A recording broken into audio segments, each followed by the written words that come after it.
Eh bien, bienvenue à chacun.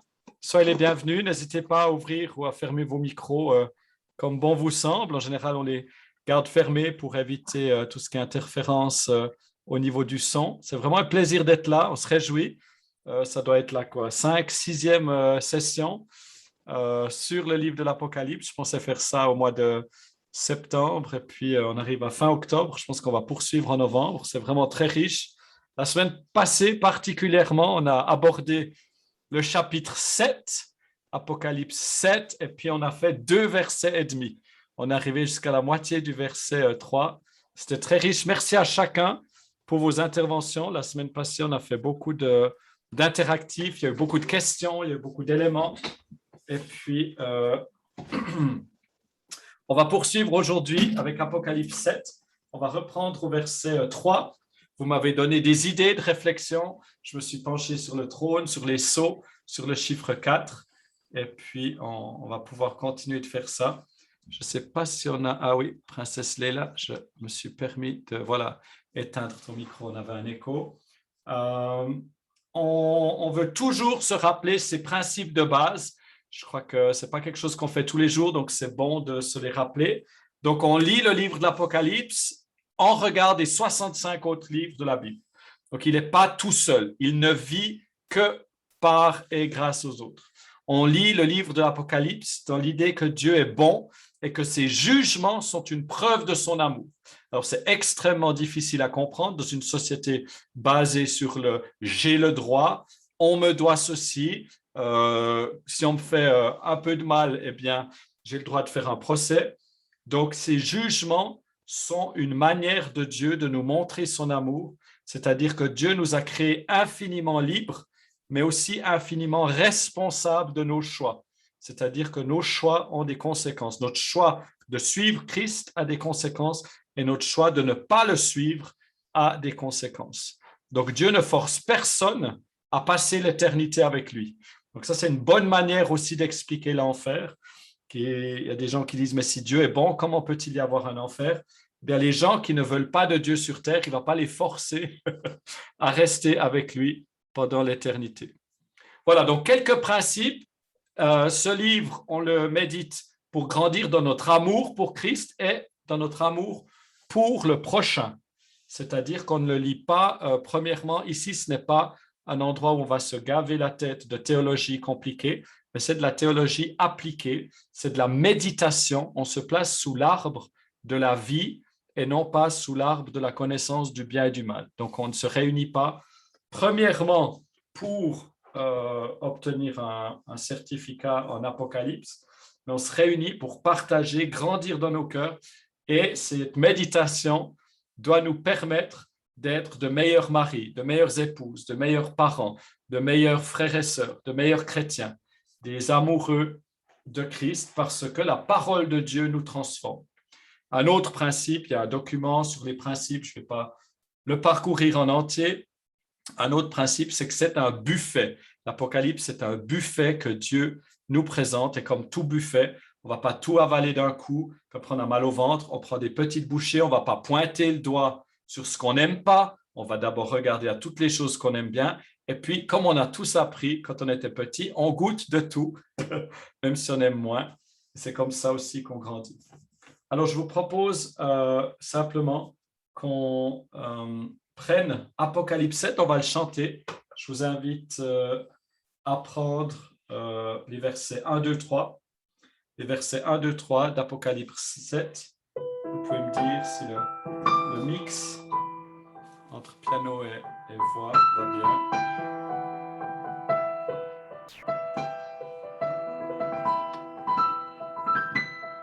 Seigneur, nous venons vers toi parce que nous avons besoin de toi. Nous avons besoin de Dieu pour aimer Dieu. Nous avons besoin du Saint-Esprit pour comprendre sa parole. Nous voulons recevoir ta révélation, Seigneur. Nous voulons que ce logos, cette parole écrite, devienne cette parole révélée. Seigneur, nous avons besoin de ta vie dans un monde qui est entièrement à l'opposé de tout ce que nous croyons et vivons. Nous avons besoin que tu nous aides à à vivre à contre-courant du monde, mais en aimant le monde. Pas les choses du monde, car Dieu a tant aimé le monde, le cosmos. Seigneur, donne-nous de t'aimer avec passion et donne-nous d'aimer notre voisin.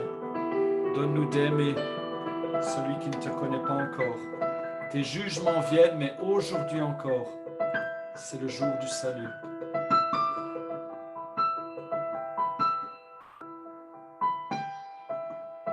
Marqué du sceau,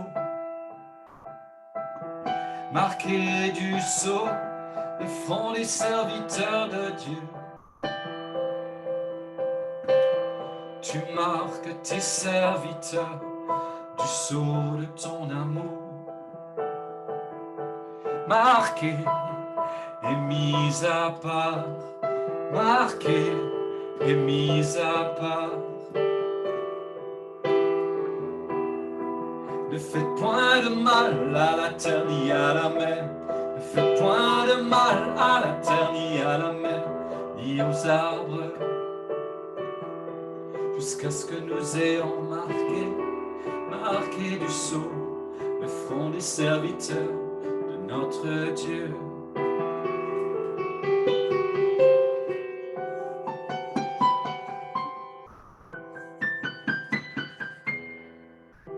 Marque-nous de ton sceau, mets-nous à part. Marque-nous de ton sceau d'amour. Seigneur, marque-nous de ton sceau, mets-nous à part. Marque-nous de ton sceau d'amour. Oh oui, marque-nous de ton sceau, marque-nous de ton amour, marque-nous de ton sceau, Seigneur, de ton amour, prions, marque-nous de ton sceau, marque-nous de ton amour, marque-nous de ton sceau, de ton amour, Seigneur. Marque-nous de ton sceau, marque-nous de ton amour, marque-nous de ton sceau, Seigneur, élevons la voix.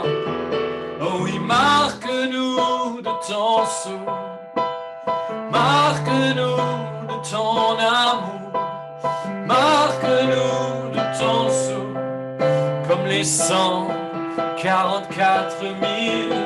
Oh, marque-nous de ton sceau, marque-nous de ton amour, marque-nous de ton sceau, comme les 144 000.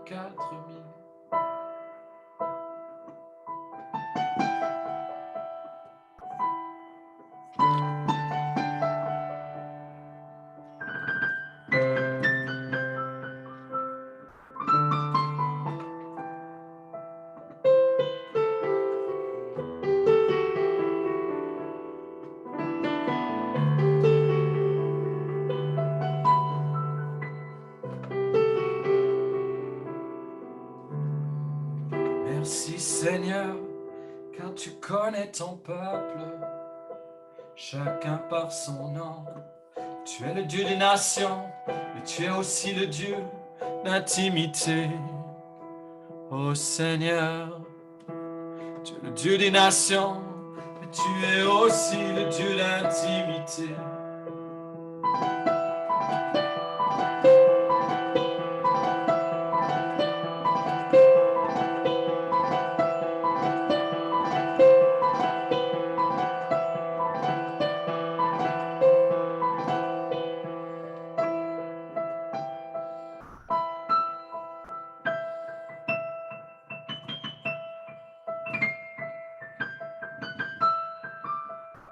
J'ai à cœur de prier particulièrement pour ceux qui sont fatigués et lassés.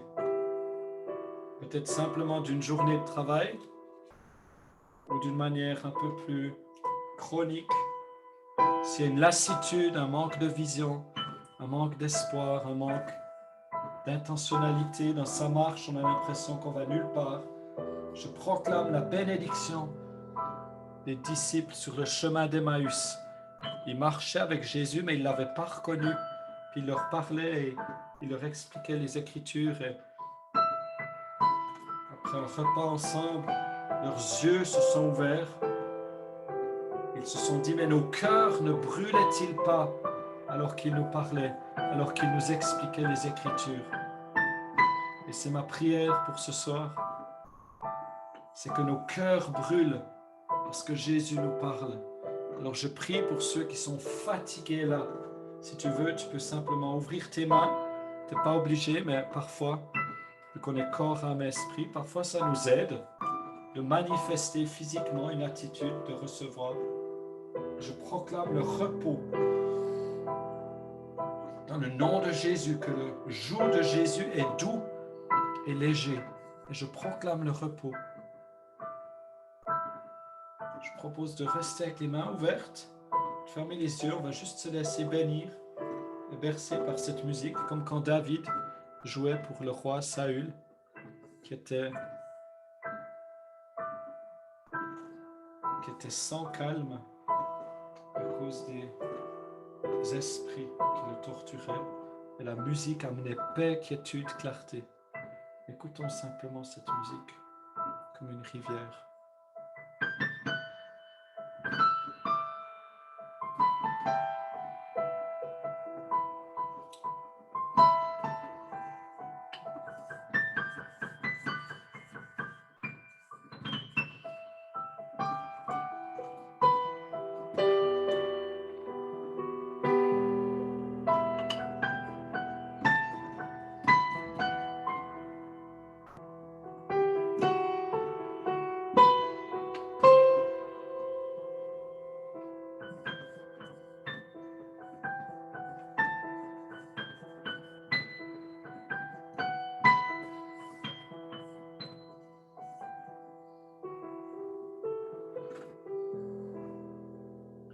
Paix comme une rivière, coule, coule, coule, comme ce fleuve de Dieu dans Apocalypse 22. Ta paix comme une rivière qui coule du trône, qui coule du trône, qui coule du trône, qui coule du trône. Nous nous plaçons spirituellement près de ce fleuve. Jésus, tu es le fleuve de vie. Jésus, en même temps, des fleuves d'eau jaillissent de nous grâce à ton esprit. Coule rivière de Dieu, coule rivière de Dieu, coule rivière de Dieu, coule rivière de Dieu, coule rivière de Dieu, rivière de notre, rivière de notre, rivière de notre, rivière de notre Dieu, qui coule du trône, qui coule du trône, et partout où la rivière va, c'est la guérison, c'est la guérison, c'est la guérison, c'est la guérison, c'est la guérison.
Amen. Bienvenue à chacun. Ça me fait très plaisir d'être avec vous. Est-ce qu'on m'entend bien? Est-ce qu'on me voit bien? Marco, au poste de commande. Magnifique. Ce Zoom est interactif. Vous avez le chat pour vous exprimer. Vous pouvez ouvrir vos micros quand vous voulez. Je vous propose de plonger dans Apocalypse 7.3 où on en était resté la dernière fois. Je vous rappelle qu'il y a différents documents que vous pouvez recevoir, comme par exemple l'Apocalypse pour les nuls, avec un petit résumé. J'ai aussi commencé à travailler sur Apocalypse 7, rien que le chapitre. Et sinon, il y a aussi un document qui s'appelle les thèmes d'Apocalypse, dans lequel vous allez trouver notamment le trône et puis les sceaux. Alors, je vous propose qu'on passe aux sceaux. Dans les thèmes du livre d'Apocalypse, on va trouver les sceaux. Et puis, je vais partager mon écran et vous allez simplement pouvoir voir ce que j'ai trouvé. Voilà, lors de mes pérégrinations sur le net biblique. Voilà. Est-ce qu'on voit le texte? Parfait. Donc, les sceaux, on va trouver ce terme 15 fois dans le Nouveau Testament, dont 8 fois dans le livre d'Apocalypse. Et ce terme, il apparaît pour la première fois dans le Nouveau Testament, dans Matthieu 27, 66. Ce sont en fait les pharisiens qui demandent au Pilate de s'assurer que personne ne puisse prétendre que Jésus est ressuscité, parce qu'ils avaient comme eu vent que c'est ce qu'ils allaient dire, ce qui allait se passer. Et puis ce qu'ils font, c'est qu'ils vont au sépulcre et ils scellent la pierre. C'est très intéressant. Ils scellent la pierre pour s'assurer. Et c'est vraiment la sagesse de Dieu parce qu'en faisant cela, ils vont d'autant plus démontrer d'une manière puissante que Jésus est ressuscité parce qu'ils ont tout fait pour qu'il ne puisse pas. Et ça, c'est un phénomène qu'on va trouver souvent dans la parole de Dieu et dans nos vies, c'est-à-dire le fait que l'ennemi se fait prendre à son propre piège, non pas par nous, parce que nous sommes en dessous de l'ennemi en termes de puissance, mais Christ en nous, Dieu fait en sorte que ces choses se retournent contre lui-même. Alors, on retrouve ces sceaux dans le verset 7, le chapitre 7, donc au verset 3, au verset 4, 2 fois, et au verset 5.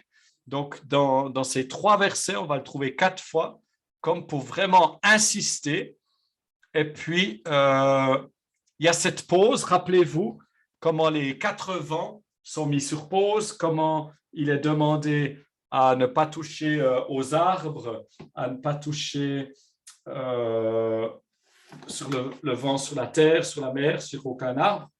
Et puis, on avait parlé notamment comment Dieu utilise les éléments naturels, créationnels, pour sa gloire. Même ce que l'ennemi a prévu pour notre mal, il l'utilise pour sa gloire, tellement il est puissant. Alors, ici, je vous propose qu'on fasse un petit saut dans Genèse 49. Pourquoi? Alors, ces sauts, et moi je vous ai toujours promis, ce qui est très clair, je vais le prêcher et l'enseigner. Là où je ne suis pas au clair, je vais simplement vous le dire, parce que je ne prétends pas avoir les connaissances pour échafauder des hypothèses. Ce que je sais, c'est que ici, les sceaux sont réservés aux 12 tribus d'Israël. Ce que je sais, c'est que l'Église n'a pas remplacé Israël, que Israël, pour l'instant, a rejeté Christ, mais qu'ils doivent être jaloux de nous, c'est-à-dire qu'ils doivent voir qu'on est tellement bien avec notre Dieu, avec notre Messie, qu'ils ont aussi envie de devenir chrétiens. Et je sais qu'Israël a un rôle central dans l'accomplissement des promesses de Dieu, notamment Israël 1948 qui est devenu une nation, Israël qui, la Bible nous dit, si on bénit Israël, on va être béni. Donc, si vous ne savez pas comment être béni, eh bien, bénissez Israël tous les jours, avec vos bouches, mais aussi pratiquement, ou avec des finances. Et ici, c'est intéressant, je n'ai découvert que récemment Genèse 49. Genèse 49, et ça vaut vraiment la peine de s'y pencher, parce qu'on va y rester un petit moment. Dans Genèse 49, on voit Jacob qui se penche sur ses fils pour les bénir. Alors, on va prendre Genèse 49. J'ai pris exprès un livre simple, puisque vous ne pouvez pas ne pas trouver Genèse, c'est le premier livre de la Bible. Et puis, ce qu'on va faire, c'est qu'on va lire, mais seulement pour 2 des 12 tribus. Donc, Jacob a eu 12 fils. Et puis, ces 12 fils vont ensuite constituer les 12 tribus d'Israël. Donc, c'est le patriarche qui assemble ses enfants. Genèse 49, verset 1. Jacob appela ses fils et dit, « Assemblez-vous et je vous annoncerai ce qui vous arrivera. » Et donc, c'est une prophétie, c'est une bénédiction, c'est un encouragement. Et on retrouve un peu le même langage que dans Apocalypse, puisque dans Apocalypse, ça commence aussi avec une phrase « Monte ici et je te montrerai ce qui doit arriver. » Idéalement, quand j'enseigne, j'aime avoir une énorme table pour étaler tous mes trucs. Là, il y a un piano, il y a une caméra. Il dit dans Apocalypse 1:1, révélation de Jésus-Christ, et ça, je le reçois à l'instant, je ne l'avais pas préparé, que Dieu lui a donné pour montrer à ses serviteurs les choses qui doivent arriver bientôt. Donc, ouais, très intéressant.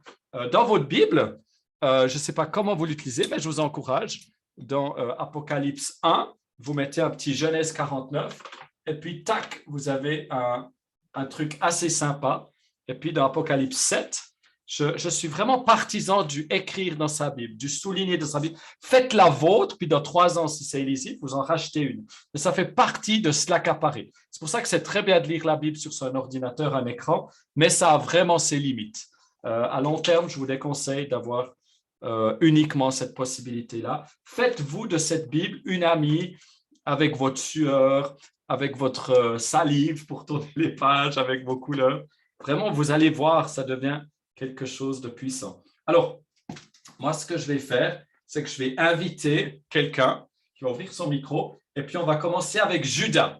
Alors, il y a une tribu, il y a un fils particulier qui s'appelle Judas et puis Jésus, il est le lion de la tribu de Judas. Donc, il est descendant de cette tribu-là. Hein? Il n'est pas descendant des autres. Bien sûr, il est descendant d'Abraham, Isaac et Jacob. Il y a une branche qui s'appelle Judas. Alors, est-ce qu'on a quelqu'un qui voudrait nous lire les versets 8 à 12, Genèse 49, 8 à 12, à haute et intelligible voix? S'il n'y a pas de volontaires, je désignerai des volontaires. Système militaire suisse, c'est ce qu'on fait. Je vois que ça bouge du côté de Lausanne. Ah oui, je ne vois pas les autres. Ouais, je peux lire si tu veux. Oui, je t'en prie. 8 à 12. Genèse 49, 8 à 12. Ah, d'accord. Tu l'as écrit là sur des feuilles, hein? Ouais. Ok. C'est parti. Judas, tu recevras les hommages de tes frères. Ta main sera sur la nuque de tes ennemis.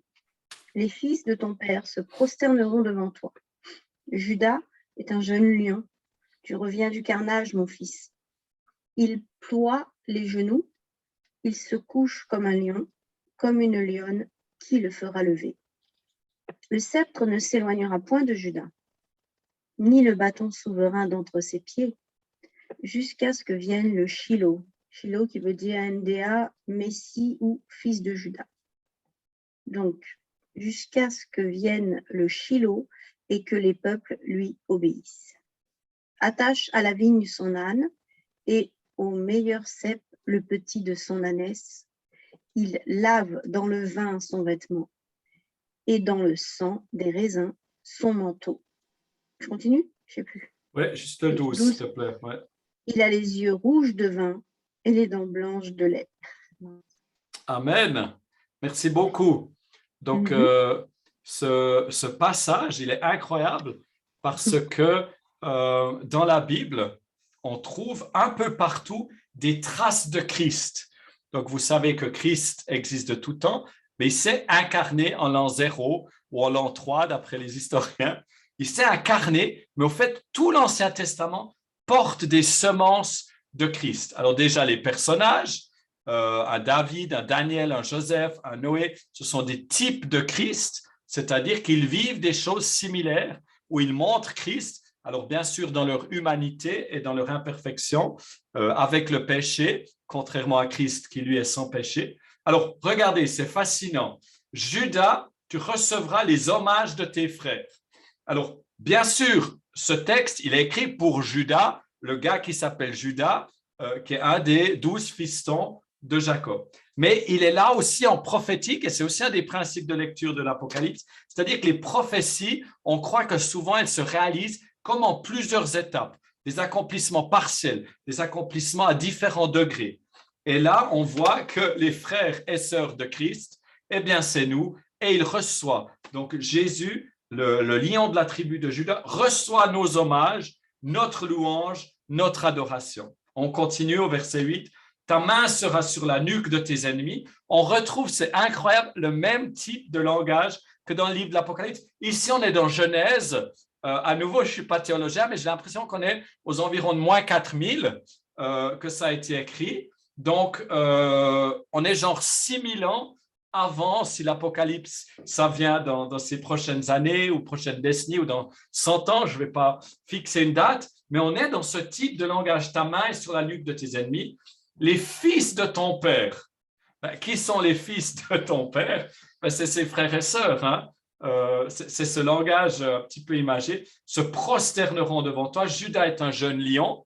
Donc Jésus, le lion. Jésus qui est à la fois lion et agneau. L'agneau immolé, mais aussi le lion rugissant. Donc c'est toute cette fascination. C'est pour ça qu'on étudie le ciel, parce qu'il faut méditer le ciel pour bien vivre sur terre. Tu reviens du carnage, mon fils, il ploie les genoux, il se couche comme un lion. Là, je vous avoue que le sens m'est un peu caché, si ce n'est l'idée peut-être du repos. Comme une lionne, qui le fera lever? Je pense que c'est aussi l'idée qu'il n'est pas facilement inquiet, enfin, même jamais inquiet. Et puis, allez-y pour inquiéter Dieu. Par contre, il a énormément de compassion. Hein. Les émotions de Dieu, ça, c'est aussi quelque chose qu'on découvre dans le livre de l'Apocalypse. C'est quelque chose, parfois, en tant qu'homme, j'ai un peu de la peine à m'identifier parce que on a appris qu'un homme, ça pleure pas ou ça n'a pas tellement d'émotions. Ou dans mon arrière-plan familial, c'est genre, OK, c'est difficile, voilà, il faut passer par-dessus. Donc, je trouve fascinant quand j'ai découvert les émotions de Christ. Le Saint-Esprit, on sait que c'est une personne aussi de la Trinité à cause de ses émotions. Donc, voilà. Verset 10, fascinant, le sceptre ne s'éloignera point de Judas. Et on trouve ce sceptre, justement, et vous pouvez rajouter, si vous êtes dans Genèse 49, vous pouvez rajouter la référence Apocalypse 12, 5.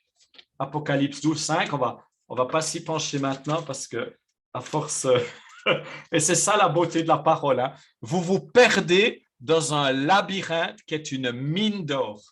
Une mine d'or, il est parlé dans Apocalypse 12, 5, elle enfanta un fils. Donc, c'est cette femme où les théologiens s'accordent pour dire que c'est Israël, donc la naissance de Christ. Un fils qui doit paître toutes les nations avec une verge ou un sceptre de fer. Et son enfant fut enlevé vers Dieu, vers son trône. Voilà, la protection.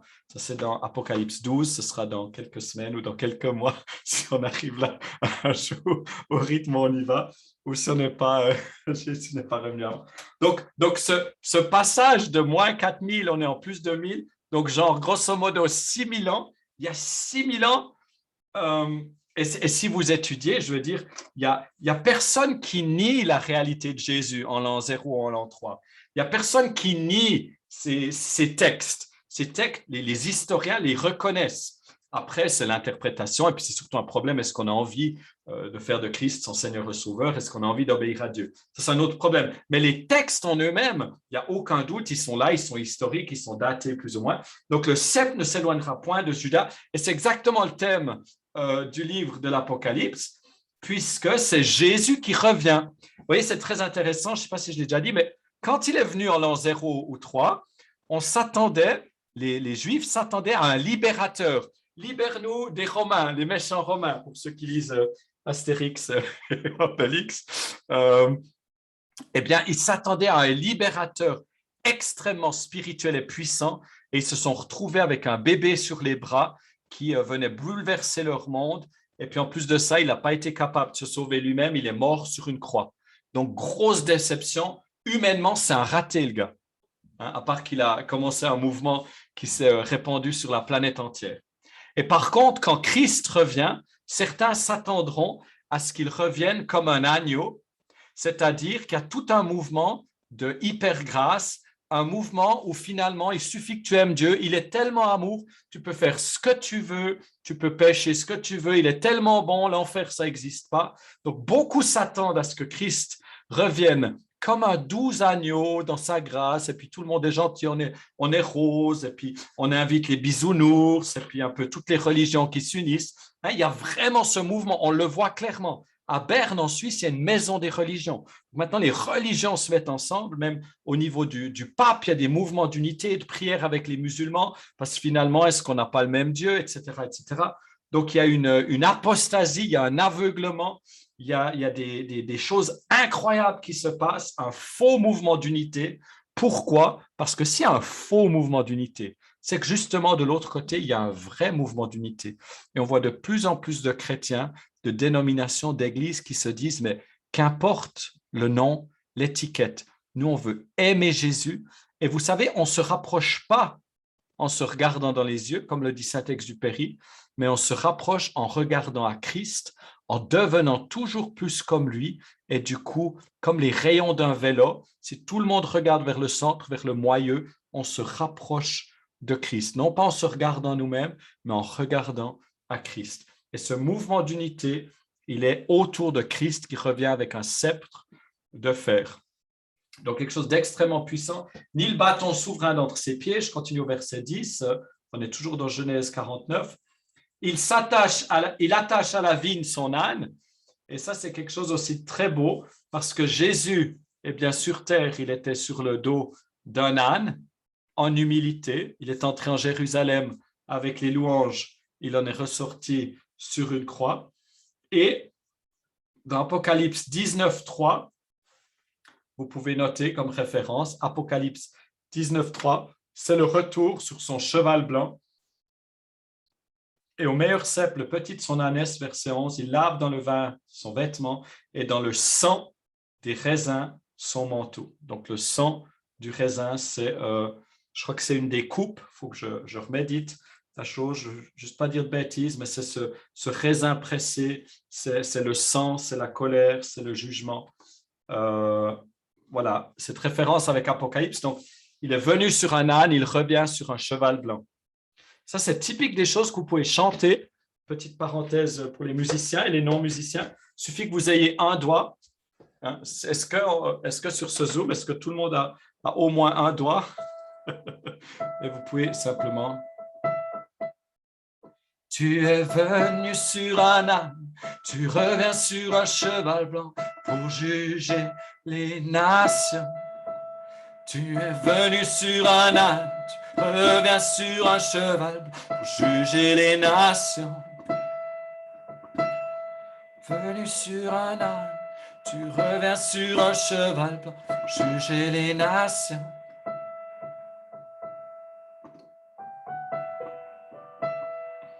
Voilà, donc c'est le genre de choses que vous pouvez faire. Vous chantez un petit passage comme ça et moi, tout d'un coup, je suis frappé par l'humilité de Christ. Ou tout d'un coup, j'ai des pleurs. On parlait des émotions. Je crois que les vrais hommes, ils pleurent puis ils ont une barbe. Je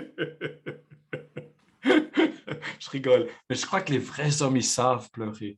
Ils savent reconnaître leurs erreurs. Je m'adresse aux hommes parce que je suis un homme. Parce qu'on raffole de nos sœurs et des femmes. Et les hommes doivent prendre leur place dans le corps.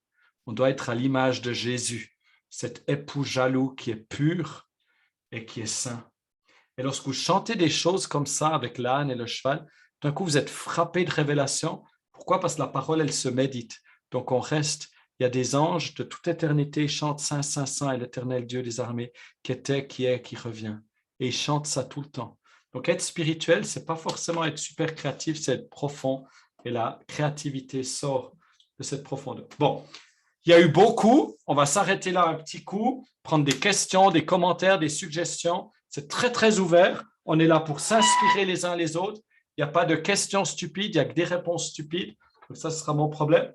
Mais je voulais vous montrer que dans Genèse 49, qui a été écrit 4000 ans, grosso modo, avant l'Apocalypse, on trouve un père qui bénit ses 12 fils et 4000 ans plus tard, on retrouve un livre qui est écrit avec un père qui bénit son fils et qui marque du sceau chacun des fils, les 12 tribus, 144 000 au total, 12 au carré pour ceux qui aiment les maths. Et puis, il y a une prophétie sur chacun. Moi, ça me montre la puissance de Dieu au travers des siècles. Ça me montre l'amour du Père.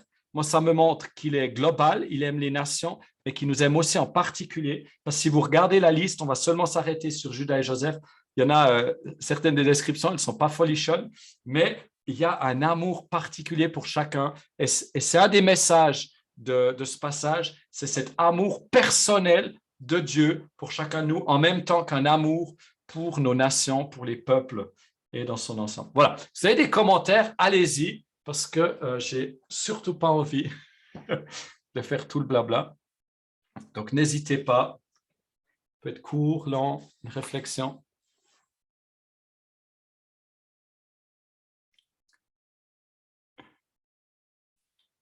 Cinq, 4, 3, 2. OK, parfait. Alors, continuons. Le deuxième personnage sur lequel je vous propose de se pencher, je le connais un petit peu moins, puisque Jésus est clairement de la tribu de Judas. Ce sera Joseph. Alors, Joseph, il est au verset 22. Donc, ça, c'est aussi une des choses que vous pouvez faire. Moi, j'ai souligné le prénom de chacun. Et puis, j'ai compté qu'il y en ait bien 12. Et puis, on en a bien 12, puisque au verset 27, on a Benjamin, le petit dernier, qui débarque. OK. Alors, Joseph, verset 22, est-ce qu'on a quelqu'un qui aimerait lire?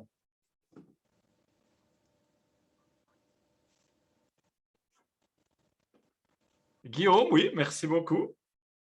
Très sympathique. C'est proposé spontanément, homme d'audace. Je dois aller où, là? Alors, Joseph, il va nous faire 22 à 26. Donc, dans Genèse 49. Ah, voilà. Genèse 49. Alors, oui, pardon. Tac, tac, tac. 22, ok. Joseph est le rejeton d'un arbre fertile, le rejeton d'un arbre fertile près d'une source. Ses branches dépassent le mur. On l'a provoqué, on lui a lancé des flèches, les archers l'ont poursuivi de leur haine. Mais son arc est resté ferme et ses bras ont été fortifiés par l'intervention du Dieu puissant de Jacob. Il est ainsi devenu le berger, le rocher d'Israël. C'est l'œuvre du Dieu de ton Père et il t'aidera. C'est l'œuvre du Tout-Puissant et il te bénira. Il t'accordera les bénédictions du ciel, les bénédictions de l'eau souterraine, les bénédictions de la mamelle et du ventre maternel. Les bénédictions de ton Père dépassent celles de tes ancêtres, elles vont jusqu'aux limites des anciennes collines. Qu'elles reposent sur la tête de Joseph, sur le crâne de celui qui est le prince consacré de ses frères. Merci beaucoup. Donc, Joseph, qui a été vendu par ses frères, qui a reçu des rêves où ses frères se prosterneraient devant lui. Ça n'a pas été du goût de ses frères. Du coup, ils voulaient le tuer, mais ils l'ont mis dans une citerne. Et puis, il a été racheté par des marchands ambulants. Et puis, il est devenu second après bien des péripéties, notamment en prison, sous les accusations d'une femme légère. Il est devenu second en commande du peuple, j'imagine, le plus puissant de l'époque, donc l'Égypte. Donc, on va retrouver dans Joseph, rejetons d'un arbre fertile, verset 22. Donc, Christ est ce rejeton. Christ est cette pousse. L'arbre fertile, ça nous fait aussi penser à cet olivier franc qu'est Israël. Et nous avons été greffés en tant qu'olivier sauvage sur Israël, mais nous dépendons d'Israël. C'est-à-dire que le christianisme n'existe pas sans Israël, n'existe pas sans le peuple d'Israël, n'existe pas sans tout l'héritage que nous avons des Juifs. C'est vraiment de là qu'est venu. Ils sont les gardiens de notre foi, quelque part. Les branches s'élèvent au-dessus de la muraille. Là, c'est un de ces trucs où je ne comprends pas tout à fait, si ce n'est le fait que c'est l'idée un peu de débordant, ou bien d'aller guigner de l'autre côté avec ses branches. Ils l'ont provoqué, ils ont lancé des traits, les archers l'ont poursuivi de leur haine, mais son arc est demeuré ferme. Donc, je crois que clairement, on voit les attaques contre Joseph. Aussi, Joseph comme une figure de Christ. D'accord? Dans l'Ancien Testament, on a de manière assez évidente Christ qui apparaît, par exemple, avec les compagnons de Daniel. Il leur semble qu'il y a un ange. Donc là, les théologiens, c'est vrai qu'ils ne sont pas tous d'accord, mais on voit vraiment des traces. Mais clairement, Joseph représente quelque part Christ, même quand il va en prison. Hein? Quand vous voyez une prison, pensez à Christ qui est mort dans un tombeau, puis après il est ressuscité. Et c'est pour ça qu'on travaille par thème. Hein? Donc, toi aussi, quand tu vis, parce que cette méditation du livre d'Apocalypse nous amène dans notre quotidien une révélation de Christ et un plus grand amour. Donc, quand on est dans des lieux difficiles, la Bible parle de l'ombre, de la vallée de la mort, eh bien, souvenons-nous que Christ a vécu ça et qu'il est ressuscité. Et c'est beau de voir que Joseph, plus tard, va aussi se retrouver en prison, puis ensuite va être totalement glorifié, et il rendra gloire à Dieu. Et ensuite, il va pouvoir faire revenir le reste de sa famille et les sauver parce qu'il y a une grosse famine. C'est comme ça qu'ils se retrouvent tous en Égypte. Puis du coup, il y a le pharaon qui meurt, et puis le nouveau pharaon ne se souvient pas de l'histoire, donc il est méchant envers les Israélites parce qu'il multiplie et il prospère, parce qu'en tant qu'enfant de Dieu, on est appelé à prospérer et avoir plein d'enfants. Si tu n'as pas d'enfants, s'il y a eu des problèmes de ce côté-là, il n'y a pas d'accusation, il n'y a pas de honte. Mais Dieu, c'est vrai, aime les grandes familles. Il est le Dieu de la restauration et toutes les familles sont appelées à accueillir ceux qui sont seuls. Mais c'est vrai que Dieu, il aime l'abondance. Hein. Je veux dire, sa création en parle. On continue. Verset 23-24, vous pouvez mettre une référence au psaume 127 qui parle des flèches qu'un homme a dans sa jeunesse. Heureux est-il qui en a rempli son carquois. D'après ce que j'ai compris, un carquois se remplissait avec 12 flèches. Ah ben tiens, par hasard, on va retrouver ce même chiffre. Donc, psaume 127, c'est très rigolo parce que c'est notre chapitre de mariage. Je suis né le 12 septembre, mon épouse le 7 mai 127. Et donc, moi, il me parle énormément. C'est celui qui commence en disant « Si l'Éternel ne bâtit la maison, ceux qui la bâtissent bâtissent en vain. Si l'Éternel ne veille, ceux qui veillent en vain. » Et pour avoir fait l'armée, je peux vous dire que quand on est à la garde, eh bien, chaque minute paraît 1 heure. 1 minute paraît 1000. Bon, je continue. Verset 24, son arc est demeuré ferme, ses mains ont été fortifiées par les mains du puissant Jacob. Il est ainsi devenu le berger. Ah, voilà, on retrouve notre bon berger du psaume 23. Ces brebis entendent sa voix. C'est aussi pour ça qu'on médite le livre de l'Apocalypse, parce qu'il y a une promesse dans la parole de Dieu que les brebis de Dieu entendent sa voix. Donc, si un jour, en toute humilité, tu es dans une discussion avec des non-chrétiens ou des chrétiens, tu peux dire avec des assurances, j'entends la voix de Dieu. Alors, moi, je n'ai jamais entendu la voix audible de Dieu, mais si tu es né de nouveau et que tu as demandé au Saint-Esprit de vivre en toi, tu as cette voix intérieure. Et on peut dire, j'entends Dieu. Et si les gens disent, tu es orgueilleux ou comme ça, tu dis, ce n'est pas ma faute, c'est écrit dans la Bible. Donc, tu les renvoies à la Bible. Ça, c'est notre meilleure sécurité quand les gens ne sont pas d'accord avec nous, c'est de les renvoyer à la Bible, parce qu'on n'a rien à prouver. Donc, verset 24, il est devenu le berger, le rocher d'Israël. S'il y a bien quelqu'un qui est une pierre d'achoppement ou le rocher de notre salut, c'est Christ. C'est l'œuvre du Dieu de ton Père qui t'aidera, c'est l'œuvre du Tout-Puissant qui te bénira. Des bénédictions des cieux en haut, je vous rappelle, je ne sais pas si c'était dans Apocalypse 5 ou 6, on avait tout ce qui est dans les cieux, sur la terre et sous la terre. On avait comme cette référence qui revenait aux différentes zones. Ici, c'est la bénédiction des cieux en haut, des bénédictions des eaux en bas. On a une bénédiction très terrestre des mamelles et du sein maternel, les bénédictions, etc. Donc, en résumé, nous étions, et je vous propose de retourner dans Apocalypse 7, nous étions dans Apocalypse 7, nous avons découvert des sceaux, et ça, ce sera notre prochaine étape, de méditer ces sceaux. Donc, sceau, ça s'écrit de plein de manières différentes en français. Il y a S-C-E-A-U qui nous vient de sceller. Ensuite, on a le seau d'eau qui n'a pas de C. Donc, pour se souvenir de comment on écrit le seau d'eau ou bien le seau, on pense à sceller où il y a un C. Ensuite, il y a le so, celui qui est idiot. Et puis, il y a le seau. Hein? Donc, suivant votre accent, ces mots se ressemblent. Chez moi, je dis le so, le seau. C'est vrai qu'il y a le so qui ressort. Et puis, voilà, tout ça pour dire que dans Apocalypse 7, vous voyez à quel point il y a de la richesse dans un verset. Et ça, c'est toutes les choses que vous pouvez faire à la maison. Et je vous encourage toujours à noter ces choses. D'accord? On utilise un journal de bord, mon journal avec Jésus. C'est très, très important parce que ça nous permet de garder une trace. On en parlait l'autre jour avec Marco.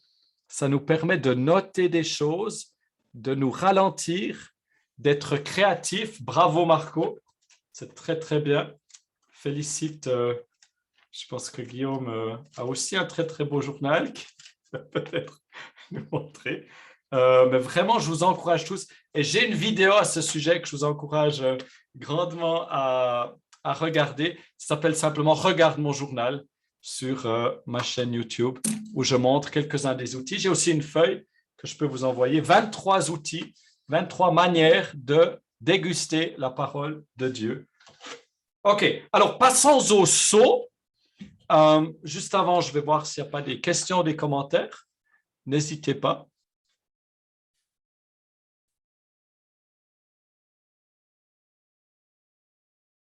OK, partage d'écran. On passe au sceau, les thèmes, et puis on continue. Donc, on est passé sur Genèse, très intéressant, très, très riche. Et puis, on est donc dans les sceaux. Donc, on va retrouver ces sceaux dans, par exemple, chapitre 10, verset 4 ou 22, 10. Prenons verset 10, 4, c'est parler du Satan qui est jeté dans l'abîme pendant 1000 ans. Et puis là aussi, c'est scellé. Regardez ici en haut, Apocalypse 20, verset 3. Il le jeta dans l'abîme, ferma et scella l'entrée au-dessus de lui, afin qu'il ne séduisit plus les nations jusqu'à ce que les 1000 ans fussent accomplis. Donc, ça ressemble pas mal quand même à ce que Jésus a vécu, puisque Jésus est descendu dans les enfers, Jésus est descendu dans le ventre de la mort, et puis son tombeau a aussi été scellé. Donc, c'est très intéressant de voir ces parallèles. C'est toutes des choses que j'ai découvertes récemment. Ensuite, 22.10, il me dit « Ne scelle point les paroles de la prophétie de ce livre ». Donc là, je n'ai pas beaucoup médité, mais j'y vois l'idée de rendre ces choses publiques pour que chacun en ait connaissance. Et on va se pencher pendant quelques instants sur Apocalypse 22, 10 et suivant, parce que je trouve que ce qui vient juste après ce sceau, est très intéressant. Je lis Apocalypse 22, verset 11. Ah. Est-ce que vous continuez de me voir? Est-ce que ça ne partage plus? Ah, je ne sais pas ce qu'il y a eu. Voilà. 22, 11. Que celui qui est injuste soit encore injuste. Ça paraît assez bizarre. Que celui qui est souillé se souille encore. Que le juste pratique encore la justice. Que celui qui est saint se sanctifie encore. Voici, je viens bientôt et ma rétribution est avec moi pour rendre à chacun selon ce qu'est son œuvre. Je suis l'alpha. Là, on est dans Apocalypse 22. On trouve ce même langage dans le premier chapitre de l'Apocalypse. Je suis l'alpha et l'oméga, le premier Et le dernier, le commencement et la fin. Heureux ceux qui lavent leurs robes. Donc là, on trouve le laver dans le sang de l'agneau. Et on trouve aussi l'idée de recevoir un habit qui sont nos œuvres de justice. Je le répète, dans l'Apocalypse, il y a une grande importance portée sur nos œuvres, sur nos actes. Donc, comme nous le dit Jacques, ce n'est pas juste nos paroles, c'est vraiment nos actes. Et on est sauvé par grâce, mais ce salut, cette grâce, cet amour, cette passion doivent produire du fruit. On n'est pas sauvé par nos actes, surtout pas, ni par nos bonnes œuvres, mais c'est censé, cette passion gratuite est censée porter du fruit. Voilà. On retrouve un petit peu ces idées dans Daniel 12, mais on ne va pas aller là aujourd'hui. Vous pouvez juste le noter, Daniel 12. Il y a aussi plusieurs liens. Je passe toujours dans Apocalypse 22. Donc, on est ici, souvenez-vous, dans les sceaux. SC, les sceaux qu'on trouve dans Apocalypse 7. Je vois qu'on a une question, je la prends juste après ces petites lectures. Pardon, Apocalypse 22, verset 15. Dehors les chiens, les enchanteurs, les impudiques, les meurtriers, les idolâtres et quiconque aime et pratique le mensonge. Ça, c'est aussi un thème très fort dans Apocalypse, la vérité et le mensonge, ceux qui aiment le mensonge. Moi, Jésus, j'ai envoyé mon ange pour vous attester ces choses dans les églises. Je suis le rejeton et la postérité de David, l'étoile brillante du matin. Donc, de nouveau, allusion à Genèse 49 que nous lisions tout à l'heure avec les 12 tribus. Donc, c'est bien qu'on soit familier avec ce type de langage, le jugement, les identités, les caractéristiques de Christ, la robe blanche, les habits, la pureté, les œuvres, etc. Alors, oui, exactement, Guillaume qui nous dit la foi sans les œuvres est morte, exactement. Oui, c'est exactement cette idée-là. Donc, ça vient contredire pas mal de prédications qui presque à l'opposé disent que finalement, ce n'est pas grave ce qu'on fait. Il nous aime, et puis il y a une grande Didie amour, comme on appelle ça. Donc, voilà pour ces sceaux. Juste pour avancer un petit peu plus vite, je vais citer un article que j'ai trouvé sur Internet, une recherche un peu historique, j'ai trouvé très intéressant. Sceaux. Je vais partager mon écran. Donc, vous avez tous reçu les thèmes de l'Apocalypse, donc vous avez tous reçu ce matériel. L'usage des cachets marquant une empreinte dans l'argile, la cire, etc., remonte à une haute antiquité chez les peuples orientaux. Je passe un peu. Leur forme peut être cylindrique, ovale, ronde ou carrée, etc. La matière dans laquelle peut varier. Il y a différentes gravures, etc. Le sceau pouvait se porter de diverses manières, comme chaton de bague à un doigt. C'était un objet très précieux. Quel est l'emploi du sceau? Et ça, je crois que c'est probablement ce qui nous intéresse le plus. Donc, l'emploi, un gage. Je vous rappelle qu'un gage, c'est cette garantie qui est donnée lorsqu'on emprunte, lorsqu'on fait un gage immobilier, une dette hypothécaire. Eh bien, la maison pour laquelle on emprunte 400 000 dollars, euros, francs suisses, eh bien, si on ne rembourse pas, eh bien, la banque reprend le gage, donc la maison. Donc, c'est presque sans risque, puisqu'en plus, il vous oblige à prendre une assurance contre l'incendie, les dégâts d'eau, etc.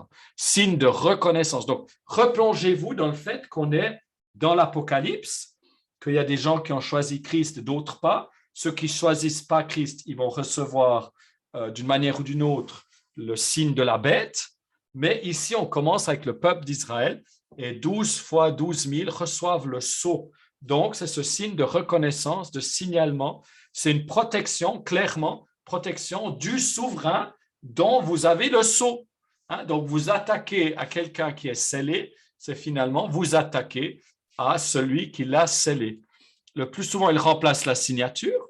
Je vous rappelle les chèques, les chèques en blanc constituent un certificat d'authenticité, comme aujourd'hui le papier timbré et la légalisation de l'autorité. L'acte qui porte le sceau devient exécutoire, etc. Là, c'est un peu juridique. On a quelques références dans Jérémie.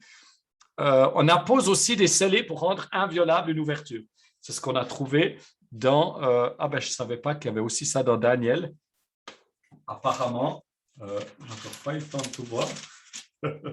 Donc là, en apportant une pierre, on l'a mis sous l'ouverture de la fosse. Le roi la scella de son anneau et de l'anneau de ses grands. Waouh, c'est incroyable. Je découvre des choses maintenant. Donc, c'est le tombeau de Christ, le diable pendant 1000 ans et le tombeau. Attendez, c'était quoi chez Daniel? Mis sous l'ouverture de la fosse. Il le jette dans une fosse puis il ferme. Donc, on retrouve. Donc, on a ces traces de Christ, de personnages qui représentent Christ. C'est incroyable. Droit de propriété sur les objets, etc., etc. Donc, c'est très riche. Je vois que... ouais. Wow. Donc, on a fait qu'effleurer le sujet. Je vais prendre une ou l'autre question officielle. Ensuite, on va arrêter l'enregistrement, puis on va passer dans la partie inofficielle. Est-ce qu'on a à ce point une question, un commentaire par rapport à ce qui a été partagé et qui pourrait faire bénéficier, on pourrait en faire bénéficier nos spectateurs, qui sont, je vous le rappelle, des dizaines de millions. Je ne sais pas si vous avez suivi Facebook, YouTube, qui ont eu des problèmes, qui ont été fermés pendant 6 heures. Mais justement, je venais de mettre une de nos vidéos sur YouTube. Et puis, voilà, c'est pour ça qu'il y a si peu de views. On croit qu'il n'y a personne qui regarde. Il y a si peu de views parce qu'il y avait tellement de gens que ça a bloqué. Donc, du coup, ils n'ont pas pu regarder. Bon, je vais arrêter de dire des bêtises. On dirait qu'il n'y a personne qui va intervenir. Donc, j'arrête.